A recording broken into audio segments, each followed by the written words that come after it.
नमस्कार दोस्तों, स्वागत है आपका आज के मुख्य समाचार में। सबसे पहली बड़ी खबर में आपको बताएंगे, उत्तर प्रदेश में बीजेपी हारने जा रही है, यूपी चुनाव पर लालू यादव का बड़ा बयान। इसी के साथ दूसरी बड़ी खबर में जिक्र होगा कि बिहार कांग्रेस के बड़े नेता की भविष्यवाणी, यूपी चुनाव बाद गिर जाएगी नीतीश सरकार।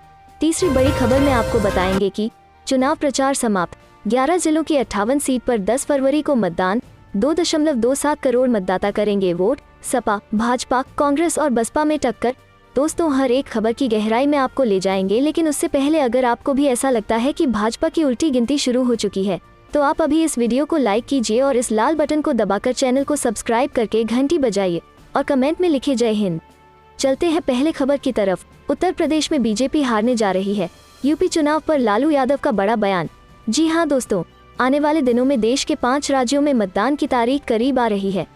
ऐसे में देश के सबसे बड़े सूबे उत्तर प्रदेश पर सभी राजनीतिक दलों की नजर है। इस बीच मंगलवार को आरजेडी सुप्रीमो लालू प्रसाद यादव ने यूपी चुनाव को लेकर अपना बयान दिया है। लालू यादव के मुताबिक इस बार यूपी विधानसभा चुनाव में बीजेपी की हार निश्चित है। इसी के साथ उन्होंने कहा कि उत्तर प्रदेश की जनता बीजेपी के दुष्प्रचार से थक चुकी है। वहीं उन्होंने नीतीश कुमार पर भी निशाना साधा। लालू प्रसाद यादव ने मंगलवार को यूपी चुनाव को लेकर बयान देते हुए कहा कि उत्तर प्रदेश में बीजेपी हारने जा रही है। प्रदेश की जनता भाजपा के दुष्प्रचार से थक चुकी है। वे केवल दंगों, धर्म और मंदिर के बारे में बात कर रहे हैं। जनता महंगाई से त्रस्त हो चुकी है। ऐसे में वो इस बार यूपी में बीजेपी को सबक सिखाने के लिए तैयार हैं। चलते हैं अगली खबर की तरफ। बिहार कांग्रेस के बड़े नेता की भविष्यवाणी, यूपी चुनाव बाद गिर जाएगी नीतीश सरकार। जी हाँ दोस्तों, कांग्रेस ने दावा किया कि बिहार में बीजेपी और जेडीयू के बीच मतभेद उस स्थिति में पहुंच चुके हैं जिसका समाधान मुश्किल है। पार्टी ने उत्तर प्रदेश विधानसभा चुनाव के बाद बिहार में बड़ी उथल पुथल होने की भविष्यवाणी की। अखिल भारतीय कांग्रेस समिति के मीडिया पैनल में शामिल विधान परिषद सदस्य प्रेमचंद्र मिश्र ने बीजेपी के कुछ नेताओं द्वारा मुख्यमंत्री नीतीश कुमार पर हाल फिलहाल में किए गए हमलों का हवाला देते हुए मंगलवार को यह दावा किया। उन्होंने आरोप लगाया कि बीजेपी संख्या बल के लिहाज से ज्यादा मजबूत स्थिति में होने के बावजूद राज्य में अपना मुख्यमंत्री न होने के कारण अपमानित महसूस करती है। मिश्र ने सासाराम से बीजेपी के सांसद की विवादित टिप्पणी का जिक्र करते हुए कहा कि छेदी पासवान की टिप्पणी पर गौर फरमाएं, जिसमें उन्होंने कहा था कि मुख्यमंत्री में सत्ता की इतनी भूख है कि वो दाऊद इब्राहिम से भी हाथ मिलने से नहीं चूकेंगे।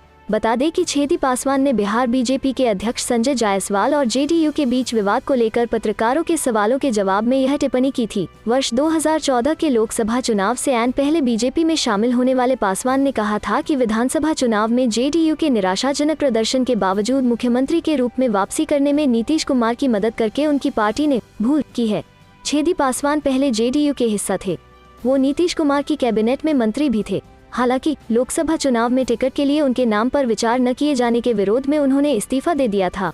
चलते हैं अगली खबर की तरफ। चुनाव प्रचार समाप्त, 11 जिलों की 58 सीट पर 10 फरवरी को मतदान, 2.27 करोड़ मतदाता करेंगे वोट। सपा, भाजपा, कांग्रेस और बसपा में टक्कर।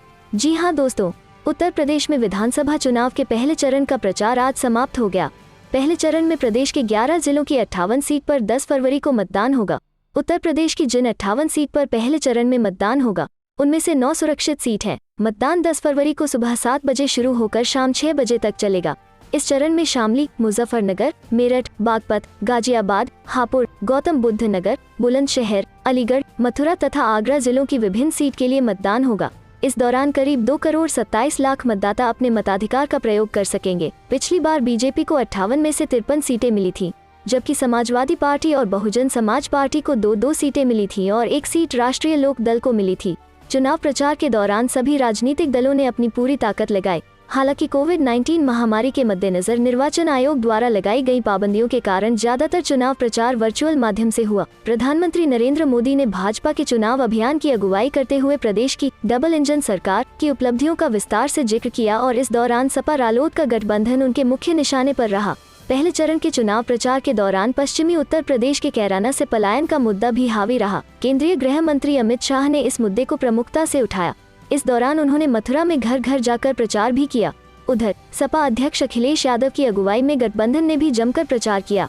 इस दौरान अखिलेश और रालोद अध्यक्ष जयंत चौधरी ने कई स्थानों पर संयुक्त रूप से संवाददाता सम्मेलन किए। समाजवादी पार्टी, सपा और राष्ट्रीय लोक दल रालोद का चुनाव प्रचार मुख्यतः किसानों के मुद्दों के इर्द गिर्द रहा और वे सत्तारूढ़ भाजपा पर लगातार झूठ बोलने का आरोप लगाते रहे। वहीं बहुजन समाज पार्टी बसपा की अध्यक्ष मायावती ने आगरा में रैली की और विभिन्न मुद्दों को लेकर सत्तारूढ़ भाजपा के साथ साथ विपक्षी दलों पर भी हमला किया। कांग्रेस महासचिव प्रियंका गांधी वाड्रा ने भी पहले चरण में मतदान वाले विभिन्न विधानसभा क्षेत्रों का दौरा किया और घर घर जाकर वोट मांगे। चलते हैं अगली खबर की तरफ। प्रियंका गांधी के रोड शो में उमड़ा जनसैलाब, कांग्रेस प्रत्याशी को वोट देने की अपील। जी हां दोस्तों, कांग्रेस महासचिव एवं उत्तर प्रदेश की प्रभारी प्रियंका गांधी वाड्रा ने मंगलवार को मेरठ में पार्टी प्रत्याशी के समर्थन में रोड शो किया। विधानसभा चुनाव में पहले चरण के प्रचार के अंतिम दिन प्रियंका ने हस्तिनापुर की प्रत्याशी अर्चना गौतम के पक्ष में लोगों से मतदान करने की अपील की। खुले वाहन में प्रियंका अभिनेत्री एवं मॉडल अर्चना के साथ सड़कों पर निकली, जिन्हें देखने के लिए लोग सड़कों के किनारे और छतों पर खड़े थे। मवाना और हस्तिनापुर में निकाले गए रोड शो में पार्टी के स्टार प्रचारक सचिन पायलट भी साथ थे। रोड शो को लेकर युवाओं और महिलाओं में ज्यादा उत्साह देखा गया। रोड शो के बाद कांग्रेस महासचिव का काफिला मथुरा के लिए रवाना हो गया, जहां प्रियंका यमुना पूजा के बाद घर घर जाकर जनसंपर्क करेंगी। इसके बाद वो आगरा के खैरागढ़ जाएंगी और पा प्रत्याशी रामनाथ सिकरवार के पक्ष में लोगों से वोट की अपील करेंगी। गौरतलब है कि पश्चिमी उत्तर प्रदेश के 11 जिलों की 58 सीटों पर चुनाव प्रचार आज शाम 6 बजे थम जाएगा। पहले चरण के लिए मतदान 10 फरवरी को होगा। बाबा सीएम ने बनारस जेल में माफिया के साथ चाय बिस्किट खाई थी, अखिलेश यादव का योगी पर हमला। जी हां दोस्तों, उत्तर प्रदेश का सियासी पारा चढ़ चुका है और भारतीय जनता पार्टी बीजेपी हर रोज समाजवादी पार्टी सपा पर गुंडागर्दी को बढ़ावा देने का आरोप लगा रही है। बीजेपी के आरोपों पर सपा के राष्ट्रीय अध्यक्ष अखिलेश यादव ने सोमवार को सहारनपुर में जबरदस्त पलटवार किया और कहा कि जिन्हें कानून व्यवस्था को तोड़ना है वो सपा को वोट न दे। एक सवाल के जवाब में पूर्व मुख्यमंत्री अखिलेश यादव ने मुख्यमंत्री योगी आदित्यनाथ पर सीधा हमला बोला। उन्होंने कहा, किसी मुख्यमंत्री ने जेल में जाकर किसी माफिया के साथ कॉफी चाय बिस्किट नहीं खाया होगा। उत्तर प्रदेश के बाबा मुख्यमंत्री बनारस की जेल में माफियाओं के साथ बैठकर कॉफी बिस्किट और नमकीन खाया, ड्राई फ्रूट भी खिलवाया। अखिलेश यादव ने कहा, आप खुद पता कर लीजिए, सपा पर आरोप लगाना और झूठ मुकदमे लगाना आदत है, सब पर झूठे मुकदमे लगा रहे हैं। अखिलेश ने कहा, जिन्हें कानून व्यवस्था को तोड़ना है वो सपा को वोट न दे। कानून व्यवस्था को लेकर जो हमें ठोस कदम उठाने पड़ेंगे वो उठाएंगे। मैनिफेस्टो में पुलिस को और मजबूत बनाने के लिए अहम ऐलान होंगे। अखिलेश यादव ने कहा, पुलिस की सबसे बड़ी बिल्डिंग सपा सरकार ने लखनऊ में बनाई है। जो यूपी100 की गाड़ियों के टायर न बदल पाए हो वो एटीएस सेंटर क्या बनवाएंगे। सारे माफिया भाजपा में हैं। जिनके गृह जनपद में कारोबारी की हत्या कर दी गई, माफिया कौन है। लखनऊ में एप्पल कंपनी के अधिकारी की जान ले ली गई, सड़क पर माफिया कौन है। सहारनपुर में सपा के राष्ट्रीय अध्यक्ष अखिलेश यादव ने कहा, यूपी में कभी ऐसा नहीं हुआ कि आपराधिक धाराओं वाले व्यक्ति को सीएम और डिप्टी सीएम बनाया गया हो। सबसे ज्यादा संगीन अपराध के आरोपियों को टिकट देकर भाजपा ने सूची जारी की है। पोस्टल बैलेट के सवाल पर अखिलेश यादव ने कहा, ललितपुर से लेकर सहारनपुर तक आप जानकारी कर लीजिए। बड़े अधिकारियों ने पोस्टल बैलेट के लिए छोटे कर्मचारियों के ID कार्ड ले लिए हैं फर्जी वोट के लिए। हमने इसकी चुनाव आयोग से शिकायत की है।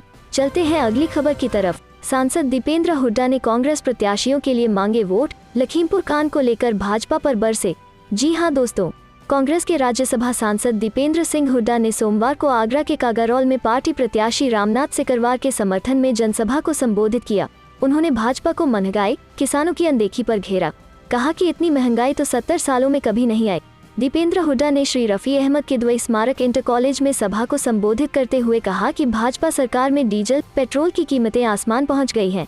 खाद के लिए किसान भटके। लखीमपुर खीरी में मंत्री की गाड़ी ने 8 लोगों को कुचल डाला। वो अब भी मंत्री बने हुए हैं।